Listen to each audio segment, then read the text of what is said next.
I'm standing at my office window right now, watching the moving truck load up the last of Karen's belongings from house number 47.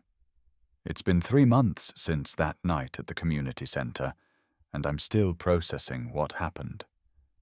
The neighbors are clustered on their front lawns, whispering among themselves, trying to piece together how their once powerful president just vanished.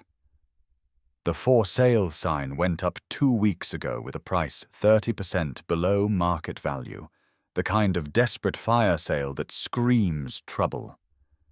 Karen herself never showed up for the move, never said goodbye to anyone, never even tried to explain her sudden departure from Maplewood Heights.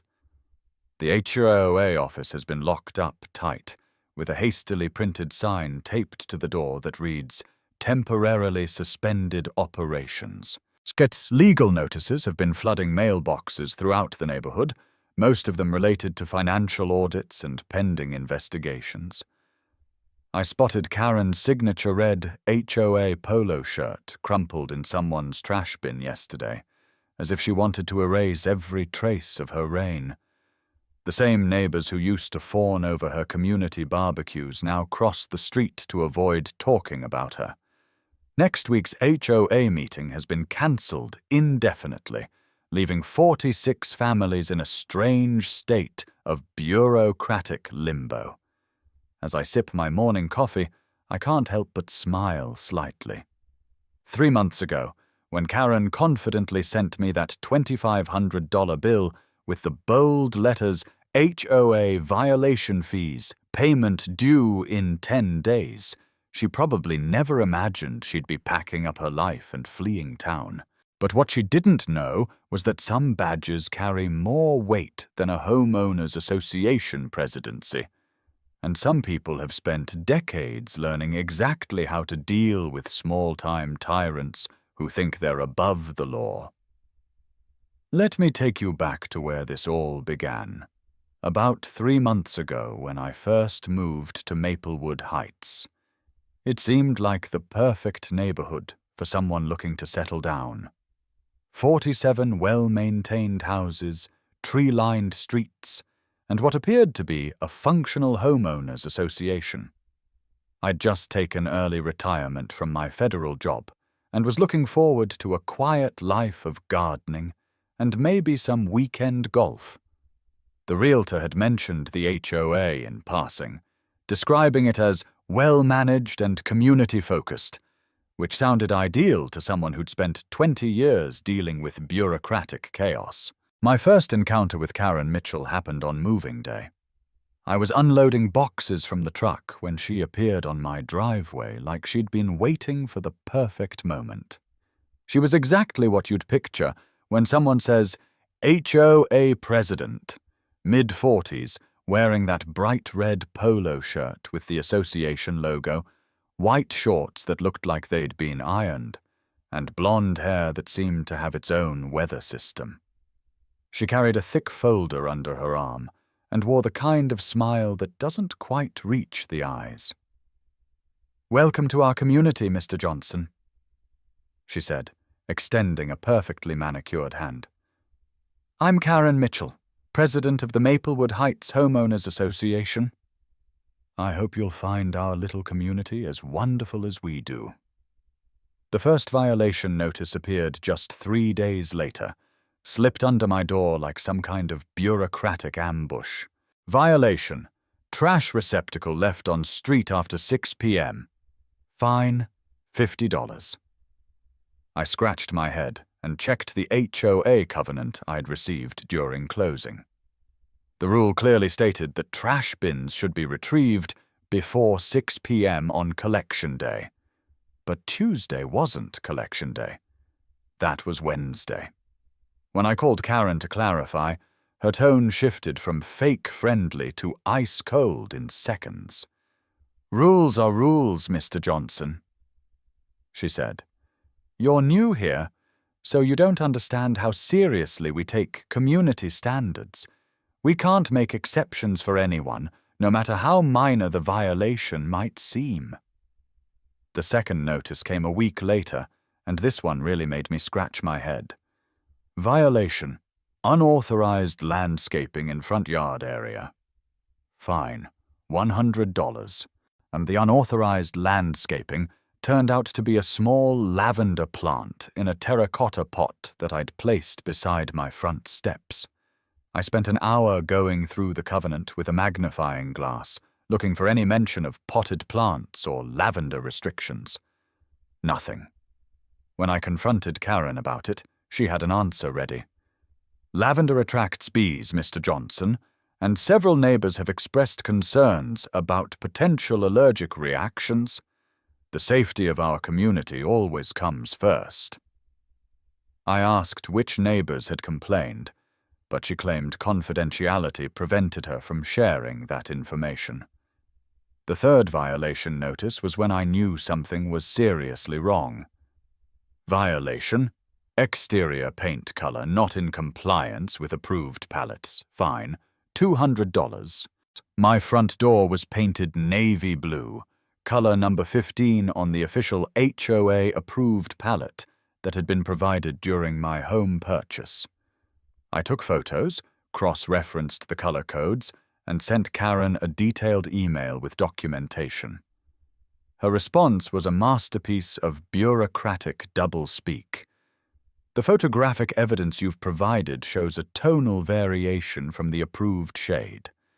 Digital images can be misleading, and the actual color appears to deviate from community standards.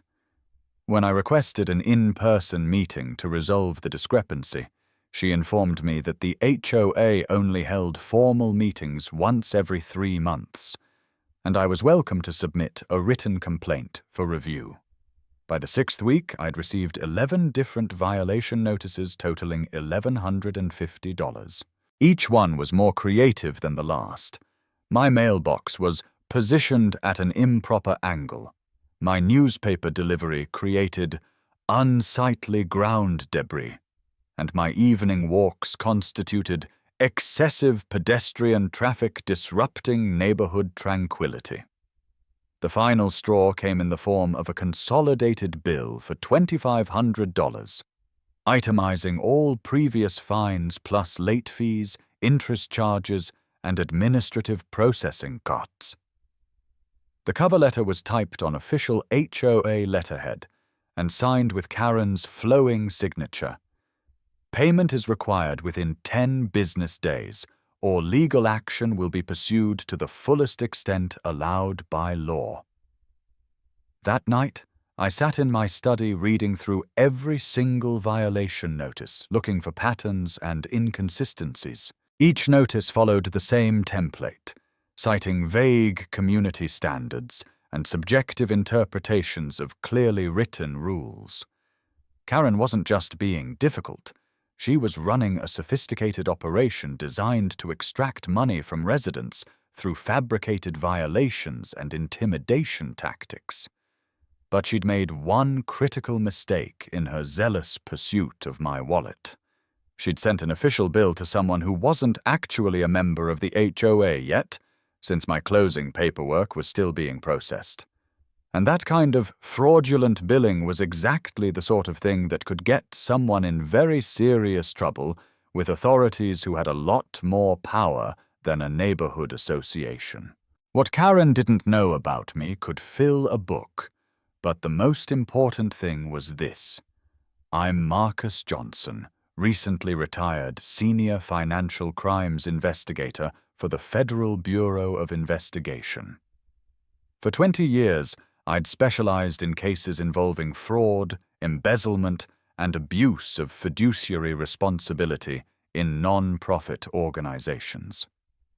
I'd seen countless small-time operators like Karen who thought they were too smart to get caught, too connected to face consequences, and too careful to leave evidence. They were almost always wrong on all 3 counts.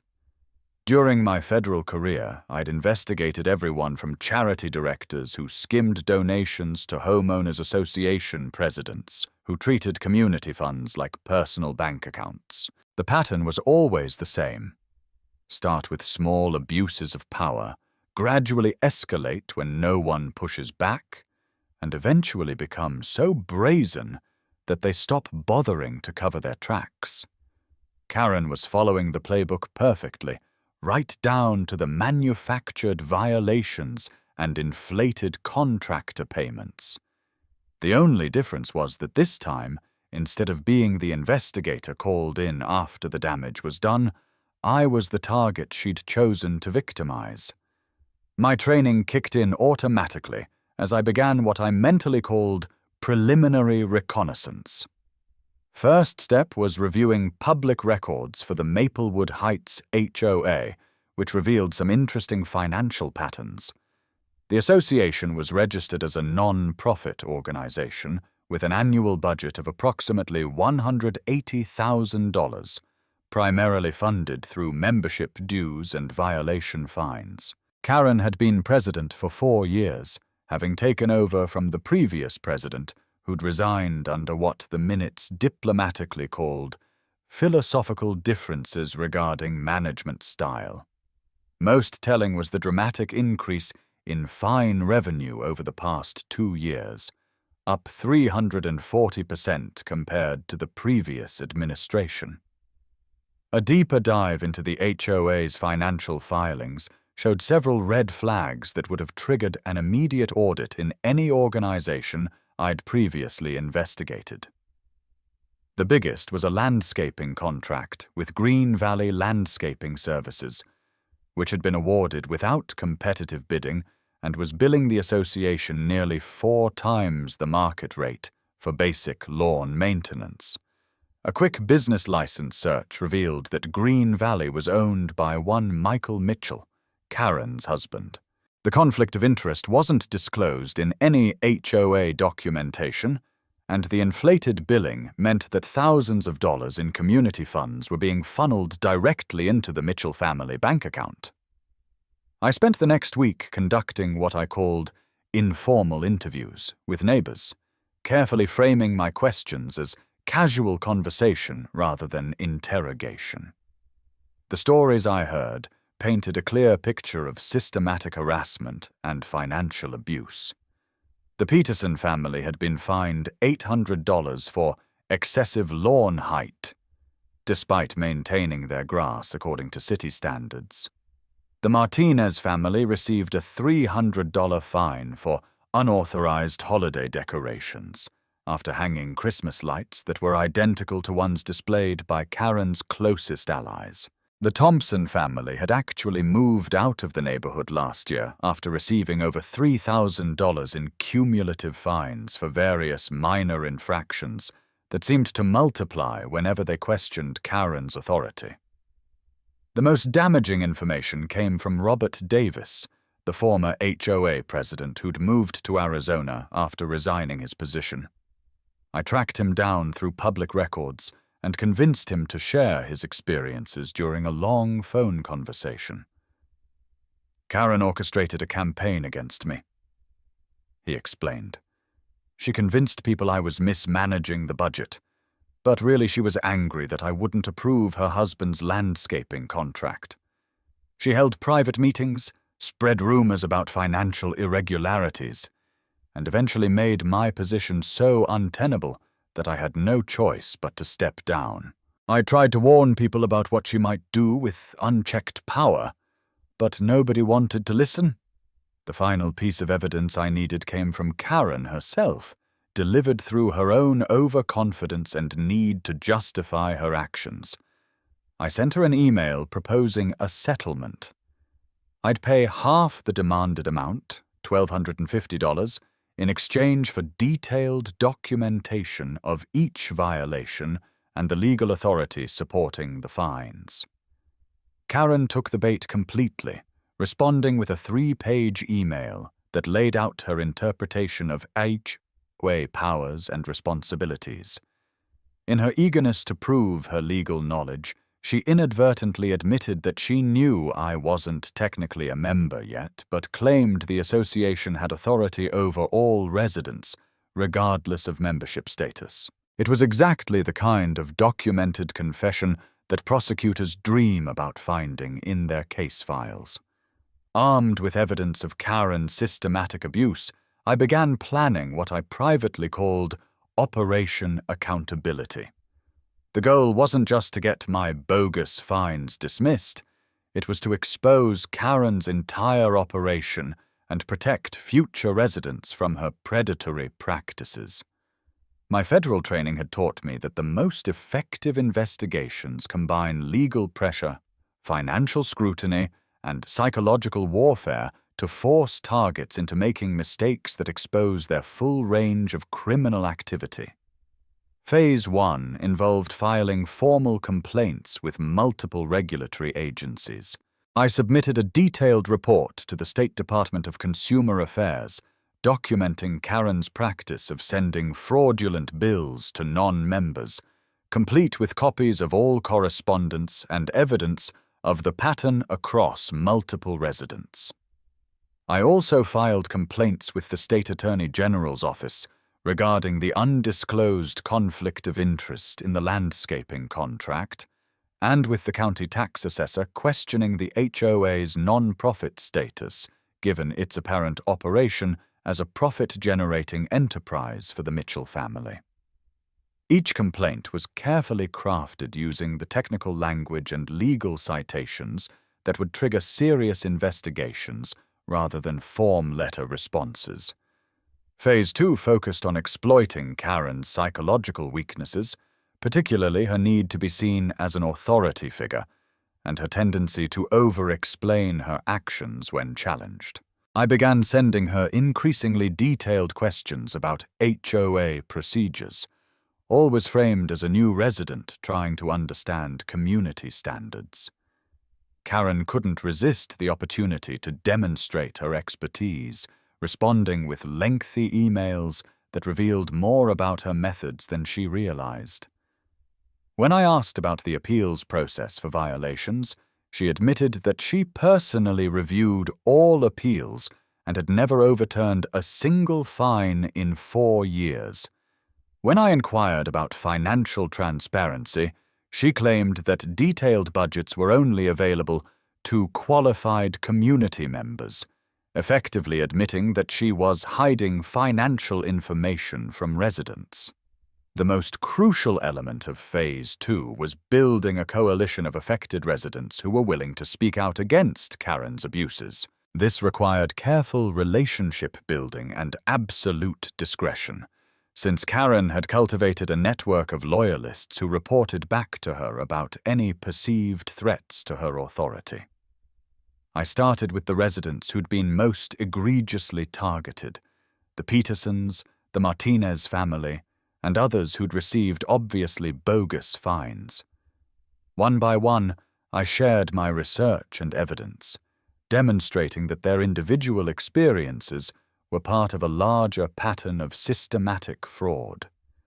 Within 3 weeks, I had documented testimony from 8 families detailing Karen's violations of HOA rules, state laws, and basic principles of fair dealing. Phase 3 involved direct legal pressure designed to force Karen into increasingly desperate actions that would expose her to serious criminal liability. I formally requested access to all HOA financial records for the past 3 years, as was my right as a community resident. Karen tried to delay and obfuscate, claiming that records were stored off-site and would take weeks to compile. When I pointed out that HOA law required immediate access to financial records, she produced a box of disorganized papers that were clearly incomplete and had obviously been scrubbed of the most damaging information. But what she did provide was enough to document the systematic overcharging by Green Valley Landscaping and several other suspicious transactions that warranted further investigation. The psychological pressure began showing results by week 6 of my campaign. Karen's violation notices became increasingly erratic and desperate, citing infractions that were obviously fabricated and penalties that exceeded her legal authority. She fined me $50 for disrupting community harmony through excessive legal inquiries, and another $100 for creating a hostile environment for HOA leadership. Each new violation was more clearly illegal than the last, providing me with additional evidence while demonstrating that Karen was losing control of both her temper and her judgment. The final phase of my strategy involved setting up the public confrontation that would serve as Karen's downfall. The quarterly HOA meeting was scheduled for October 15th, and state law required that all residents be allowed to attend and address the board. I prepared a 20-slide presentation documenting every aspect of Karen's illegal activities, from the fraudulent billing to the undisclosed conflicts of interest to the systematic harassment of residents who dared to question her authority. I also arranged for several affected families to provide testimony about Karen's abuses, creating a coordinated presentation that would be impossible for her to dismiss or deflect. The stage was set for a confrontation that would finally expose Karen's operation to the entire community and force her to face the consequences of her actions. October 15th arrived with unseasonably cool weather and an unusually large crowd gathered at the community center. The meeting room typically held about 30 people, but rarely saw more than 8 or 10 residents in attendance. Tonight, 24 people had shown up, a record that immediately put Karen on edge. She sat at the head table wearing her trademark red HOA polo and white shorts, but I could see the tension in her shoulders and the way she kept checking her phone as more people filed into the room. Her usual confident smile seemed forced, and she'd clearly spent extra time on her hair and makeup, as if appearance could somehow protect her from what was coming. I arrived 15 minutes early and deliberately chose a seat in the front row, dressed in a dark business suit instead of my usual casual clothes. The psychological impact was intentional. I wanted Karen to see me as a threat before I even opened my mouth. I'd also brought a leather portfolio containing all of my evidence and a laptop connected to the room's projection system. As other residents settled into their seats, I could hear whispered conversations about why so many people had decided to attend what was usually a sparsely attended meeting. Karen called the meeting to order at exactly 7 p.m., her voice betraying just a hint of nervousness, despite her attempt to maintain her usual authoritative tone. "Good evening, everyone," Karen began, scanning the unusually full room. "I see we have quite a turnout tonight, which is wonderful. Let's begin with our standard agenda items." I stood up immediately, my federal training having taught me the importance of seizing control early in any confrontation. "Excuse me, Karen," I said, using her first name deliberately instead of the Mr. President title she preferred. "According to Robert's Rules of Order, which this HOA follows, residents have the right to add items to the meeting agenda. I'd like to add a presentation regarding HOA financial management and legal compliance." Karen's fake smile faltered for just a moment before she recovered. "Mr. Johnson, residents are required to submit agenda requests 48 hours in advance of any scheduled meeting." I'd anticipated this response and had my counterattack ready. "I submitted my request 72 hours ago via email, Karen. Perhaps you missed it."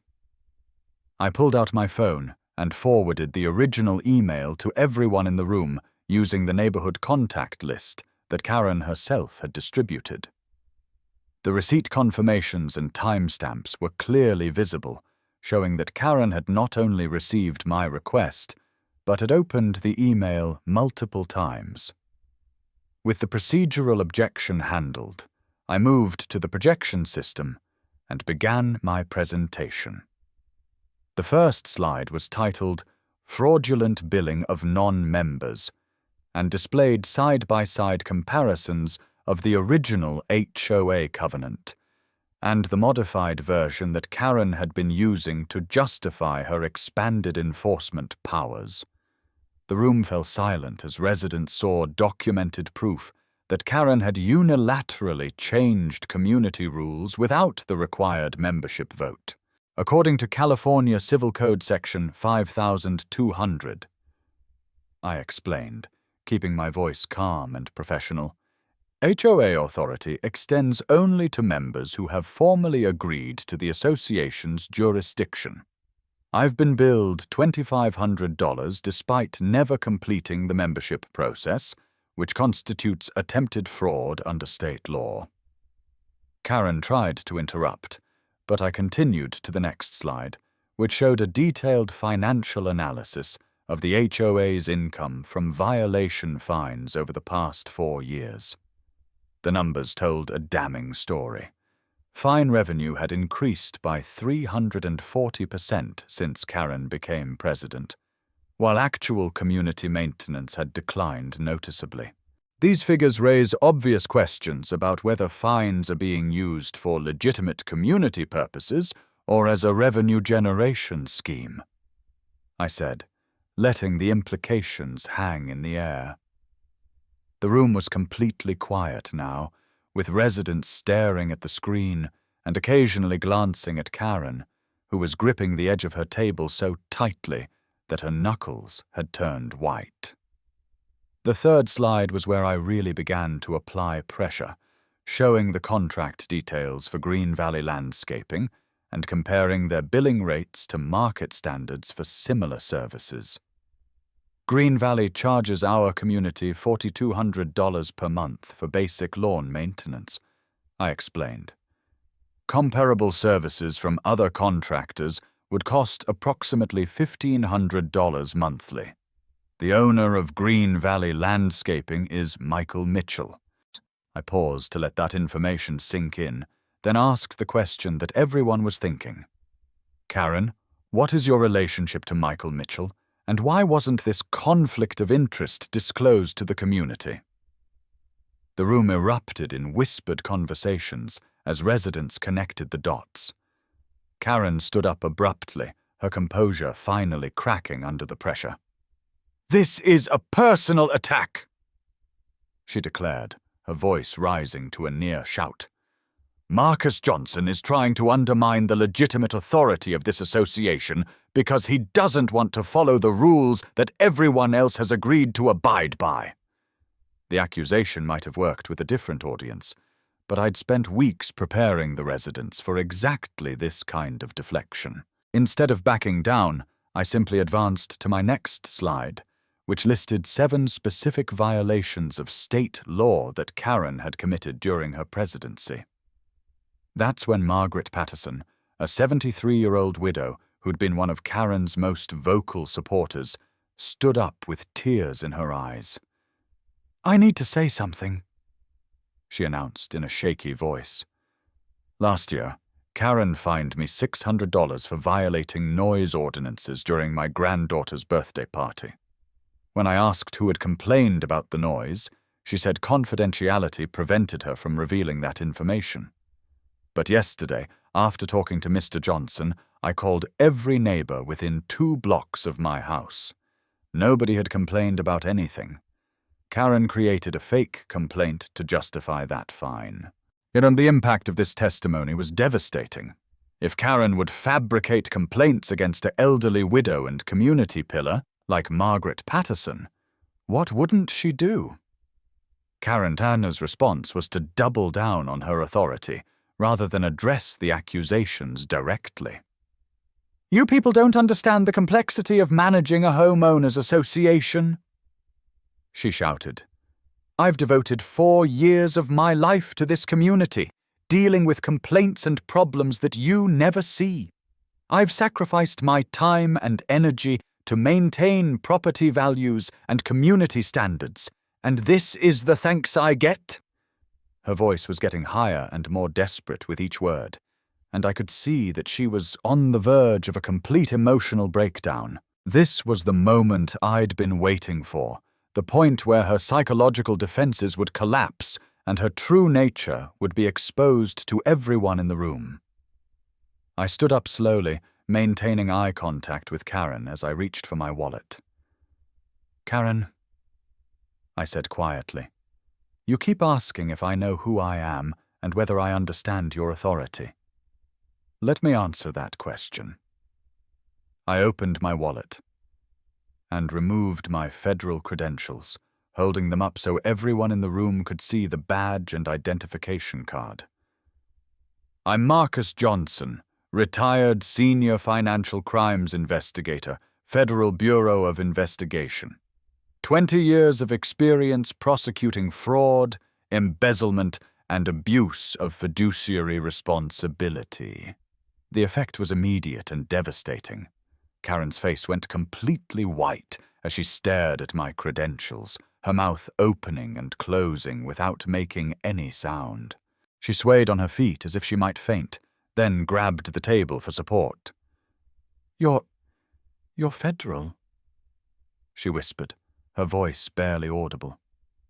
I nodded calmly and continued. Retired, but I maintain professional relationships with active agents. I've already filed formal complaints with the Department of Consumer Affairs regarding your fraudulent billing practices, and those complaints are currently under investigation. The room was completely silent as Karen slowly sank into her chair, burying her face in her hands. After several long seconds, she looked up with tears streaming down her cheeks and said, I need to resign, effective immediately. She gathered her papers with trembling hands, stood up unsteadily, and walked toward the door without making eye contact with anyone. The meeting is adjourned, she mumbled as she left the room. Through the glass doors we could see her leaning against the hallway wall, breathing heavily, as if she was having a panic attack. 2 weeks after that confrontation, Karen Mitchell had vanished from Maplewood Heights as completely as if she had never existed. The moving truck arrived on a Tuesday morning while most residents were at work, efficiently loading a lifetime's worth of possessions while Karen herself was nowhere to be seen. The for sale sign appeared the same day with a price so low that real estate agents in the area started calling it a distress sale. Nobody knew where she'd gone, and frankly, nobody seemed particularly interested in finding out. The neighborhood social media groups, once filled with Karen's announcements and enforcement updates, fell silent on the subject of their former president. The immediate changes were dramatic and welcome. Robert Davis agreed to return as interim president, managing the association remotely from Arizona until a proper election could be held. The contract with Green Valley Landscaping was terminated immediately, replaced by a local company that provided better service at 40% less cost. All violation fines issued during Karen's presidency were reviewed by a 3-person committee, and 80% were determined to be lacking proper legal foundation and were dismissed entirely. The annual age were reduced by nearly half once the inflated contractor payments and administrative fees were eliminated from the budget. The community's response to my role in exposing Karen was overwhelmingly positive, but it also made me increasingly uncomfortable. Margaret Patterson invited me for coffee and tearfully thanked me for saving the neighborhood from a tyrant. Other residents stopped me during evening walks to express their gratitude and share stories about Karen's abuses that they'd never felt safe reporting before. The new HOA board formally offered me the position of president, arguing that my experience and integrity made me the obvious choice to lead the community's recovery. On the surface, it seemed like the perfect ending to the story. The corrupt leader exposed, the community liberated, and the hero rewarded with the chance to build something better. But as the weeks passed, I found myself feeling increasingly unsettled about what had happened and my role in it. The problem wasn't guilt about exposing Karen's crimes.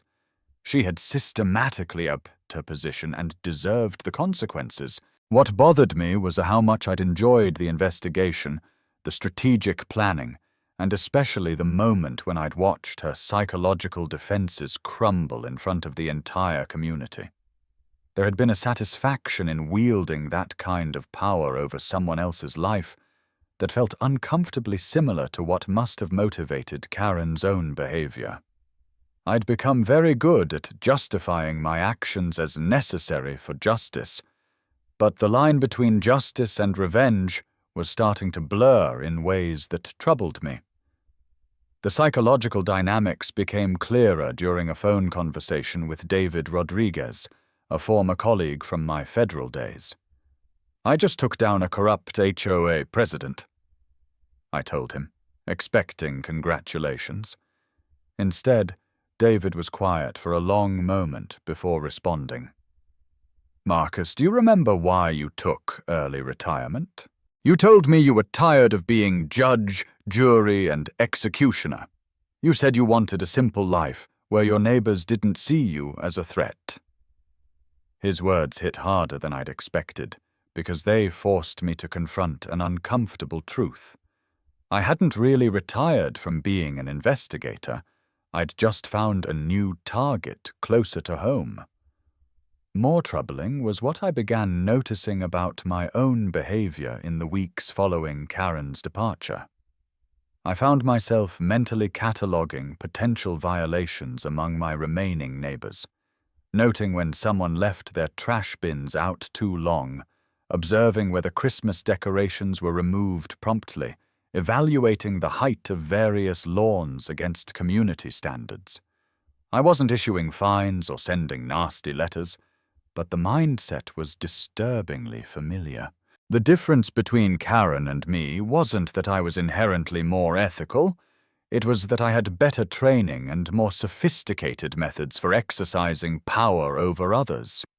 When the HOA board called to formally offer me the presidency position, I already knew what my answer had to be. "Thank you for the honor," I told them. "But I think the community needs fresh leadership from someone without the baggage of this conflict." What I didn't tell them was that I was declining because I recognized the dangerous appeal of that kind of authority. Karen had probably started her presidency with good intentions, genuinely believing she was protecting community standards and property values. The corruption had been gradual, justified one small abuse at a time, until she'd become the petty tyrant that had to be stopped. 6 months later, I moved out of Maplewood Heights entirely, accepting a consulting position that required relocation to another state.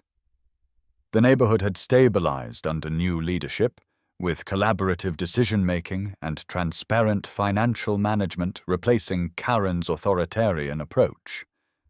But when I was packing my belongings, I discovered the folder containing all my evidence against Karen. Photos, financial records, recorded conversations, and documented testimonies. Part of me wanted to destroy it all, to finally let go of that chapter. But another part of me, a part I didn't want to acknowledge, wanted to keep it as a trophy of my victory over someone who'd thought she was untouchable. On my last day in the neighborhood, Margaret Patterson stopped by to say goodbye. "Marcus," she asked, "do you have any regrets about exposing Karen?" When I paused, considering the complexity of that question. "Margaret," I finally replied. "Karen deserved the consequences she faced. But I'm not sure I deserved the satisfaction I got from delivering those consequences. Sometimes I still search online for any trace of Karen Mitchell, wondering if she recovered from her public humiliation and found a way to rebuild her life somewhere else. There's never any information, as if she simply vanished from existence after leaving Maplewood Heights. In my new neighborhood, the HOA president is a pleasant woman named Susan who runs meetings efficiently and treats residents with respect. But occasionally, when she makes decisions I disagree with, I catch myself thinking that I could run the association better. And that's when I remember the most important lesson from my encounter with Karen. The problem wasn't just one corrupt individual, but a system that gives ordinary people extraordinary power over their neighbors' lives. Given the right circumstances, sufficient provocation, and enough time, anyone can become the villain in someone else's story. Even me. Especially me.